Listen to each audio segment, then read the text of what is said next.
एक गांव धीरपुर में एक पीपल का पेड़ था। उस पेड़ पर चुड़ैल का साया था। उस चुड़ैल के कान कटे हुए थे। अपने कान कटे हुए होने की वजह से चुड़ैल बहुत ही दुखी और गुस्सैल स्वभाव की हो गई थी। मैं इस गांव को बिना कान का बना दूंगी।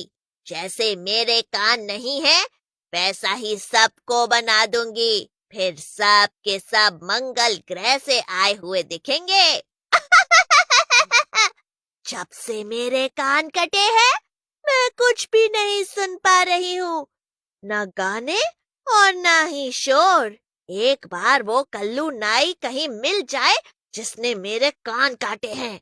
अपने गुस्से के कारण चुड़ैल कई लोगों के कान काट चुकी होती है और इसी वजह से लोगों ने उस चुड़ैल वाले रास्ते से जाना भी बंद कर दिया था। एक दिन दो दोस्त लल्लू और बिल्लू उसी चुड़ैल वाले रास्ते से गुजर रहे होते हैं। अरे बिल्लू, थोड़ा जल्दी जल्दी कदम बढ़ा, नहीं तो कहीं वो चुड़ैल मिल गई तो हमें अपने कानों से हाथ धोना पड़ जाएगा। फिर हमें गांव वाले कनकटा बोलेंगे। कान काट लेगी वो दुष्ट चुड़ैल, समझे? सही कहा तो भैया, लेकिन हम क्या करें? इससे ज्यादा तेज चलेंगे तो हमारा हार्ट फेल हो जाएगा। फिर भी कोशिश करते हैं, हमें कनकटा नहीं कहलवाना है अपने आप को। हाँ, ऐसा कहकर लल्लू और बिल्लू और तेजी से चलने लगते हैं, लेकिन जैसे ही वो दोनों पेड़ के नीचे पहुंचते हैं, चुड़ैल पेड़ से नीचे कूदती है और उनके सामने आकर खड़ी हो जाती है। तेरे मस्त मस्त दो कान मेरे दिल का ले गए चैन, मेरे दिल का ले गए चैन, तेरे मस्त मस्त दो कान। चुड़ैल को गाना गाते देख बिल्लू और लल्लू घबरा जाते हैं और लल्लू भी गाना गाने लगता है। लगता है चुड़ैल जी को गाना गाने का मन कर रहा है। मैं भी गाना गाकर सुनाता हूँ। तेरे चेहरे में वो जादू है, आहा, आहा, आहा, आहा, तेरे चेहरे में वो जादू है। मैं रोज खींचा चला जाता हूँ, तेरे चेहरे में वो जादू है। अरे ललुआ पगला गया है क्या?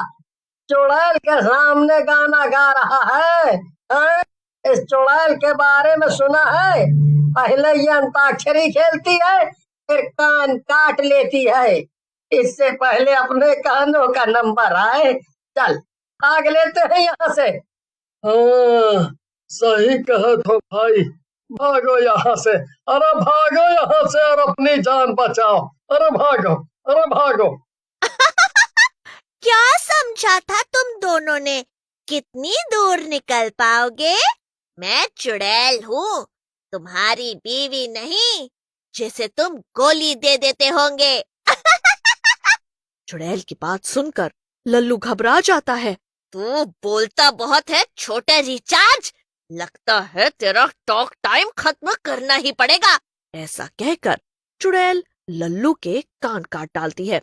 लल्लू दर्द की वजह से वहीं बेहोश हो जाता है। ये देखकर बिल्लू वहां से भाग लेता है, लेकिन तभी चुड़ैल उसके सामने आ जाती है और बोलती है, कहाँ तक भागोगे मेरे प्यारे शिकार? आज तो तुझे अपने प्यारे कानों की कुर्बानी मुझे देनी ही होगी। ऐसा कहकर चुड़ैल बिल्लू के नाक और कान काट लेती है। नाक और कान के कटते ही बिल्लू भी बेहोश हो जाता है और चुड़ैल वहां से चली जाती है। आज तो इन दोनों जोकरों ने मुझे थका डाला। कितना पसीना आ गया। अब मुझे जाकर नहाना पड़ेगा। ऐसा कहकर चुड़ैल वहां से चली जाती है। बिल्लू और लल्लू को होश आता है। तब वो दोनों अपने आप को गांव के अंदर पाते हैं। दोनों के नाक और कान कटे देखकर गांव वाले हैरान हो रहे होते हैं। बिल्लू गांव वालों को देखकर पूछता है, आप सब कौन हो और हम दोनों कहाँ पर हैं? कहीं ये यमलोक तो नहीं है? हाँ, ये यमलोक ही है। और तुम दोनों यमलोक में ही आ गए हो। ये सब यमदूत हैं और मैं यमराज हूँ। पागल कहीं के, सच सच बताओ, तुम दोनों कहाँ से आ रहे हो? अपने नाक कान कटवा कर। क्या रामाश्रय भैया, इतना गुस्सा क्यों हो रहे हो? तुम्हारी शक्ल देखकर तो ऐसा लग रहा है तुमको जोर से लगी और तुम जा नहीं पा रहे हो।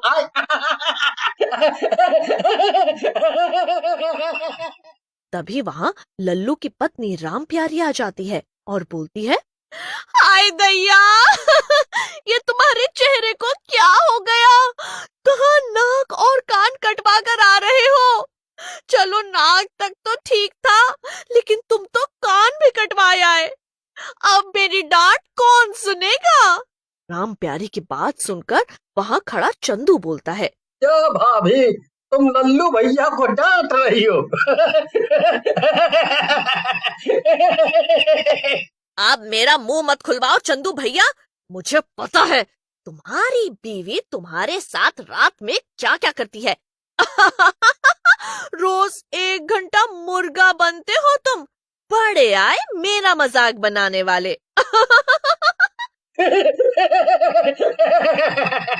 भाभी भाभी, आप भी ना बड़ी मजाकिया हो। अरे ऐसा कुछ नहीं करती मेरी बीवी। हाँ। राम प्यारी चंदू की बात पर कोई ध्यान नहीं देती और लल्लू से कहती है, अरे बोलते क्यों नहीं कुछ? मुंह में दही जमा लिया है क्या? कहाँ से आए हो नाक और कान कटवाकर? मेरी तो किस्मत ही फूट गई। अब मेरे लिए अच्छे परफ्यूम कौन लाएगा? गांव वाले आपस में बात कर रहे होते हैं। तभी वहां एक गांव वाला और आता है जिसका नाम संपत होता है। संपत गांव वालों से बोलता है, अरे गाँव वालों, मुझे तो ये सब उस कान कटी चुड़ैल का काम लगता है। हाँ, वही ये सब काम करती है और उसी के डर के मारे ये दोनों कुछ नहीं बोल पा रहे हैं। वो चुड़ैल पूरे गांव वालों के कान और नाक काटना चाहती है। कुछ दिन बाद राम आसरे भी जंगल के रास्ते गांव की ओर आ रहा होता है। राम आसरे अति आत्मविश्वास में चुड़ैल को जोर जोर से बुलाने लगते हैं। उसकी आवाज सुनकर चुड़ैल वहां आ जाती है और बोलती है, क्या हुआ लड़के? मुझे मिलने को इतना क्यों मरा जा रहा है? लगता है तुझे तेरी नाक और कान प्यारे नहीं है। ऐसा कहकर चुड़ैल राम आसरे की नाक और कान काट देती है। नाक और कान के कटने पर राम आसरे रोने लगता है और राम आसरे की नाक और कान दोनों काट डालती है। अपने कटे हुए नाक और कान के साथ राम आसरे गांव के सरपंच के पास जाता है और उन्हें बोलता है। ऐसी हालत देखकर सरपंच बोलते हैं, तुम घबराओ मत राम आसरे, हम तुम्हारा डॉक्टर से इलाज करवाएंगे और उस चुड़ैल के बारे में भी कुछ करेंगे। फिर सरपंच जी गांव वालों को जंगल के रास्ते जाने से मना कर देते हैं। लोग भी सरपंच की बात सुनकर उस चुड़ैल वाले रास्ते से नहीं जाते। ये सब देखकर चुड़ैल को गुस्सा आ जाता है और वे गांव के अंदर चली जाती है। इसके बाद चुड़ैल आए दिन गांव के अंदर आती है और किसी न किसी के नाक और कान काट देती है। इससे गांव वाले परेशान हो जाते हैं और सरपंच के पास जाते हैं। अगले सुबह सरपंच जी एक साधु बाबा के पास जाते हैं और चुड़ैल की हरकतों के बारे में उन्हें बताते हैं, जिसे सुनकर बाबा बोलते हैं,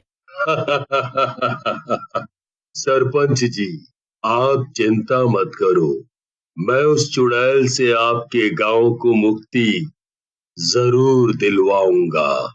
ऐसा कहकर बाबा सरपंच जी के साथ गांव में आ जाते हैं और वहां रहने लगते हैं। एक रात बाबा तपस्या कर रहे होते हैं, तभी चुड़ैल गांव में आती है और बाबा को देखती है। वाह, अगर ये बाबा मुझसे शादी कर ले तो मेरी शक्तियाँ और बढ़ जाएंगी। चुड़ैल बाबा के पास जाती है और उनकी तपस्या भंग करते हुए बोलती है, अरे मेरे राजा, कितनी तपस्या करोगे? चुड़ैल की बात सुनकर साधु बाबा अपनी आंखें खोलते हैं। आंखें खोलते ही उनकी आंखों से एक तेज निकलता है और वे तेज जैसे ही चुड़ैल पर पड़ता है वे जलने लगती है। थोड़ी ही देर में चुड़ैल जलकर भस्म हो जाती है।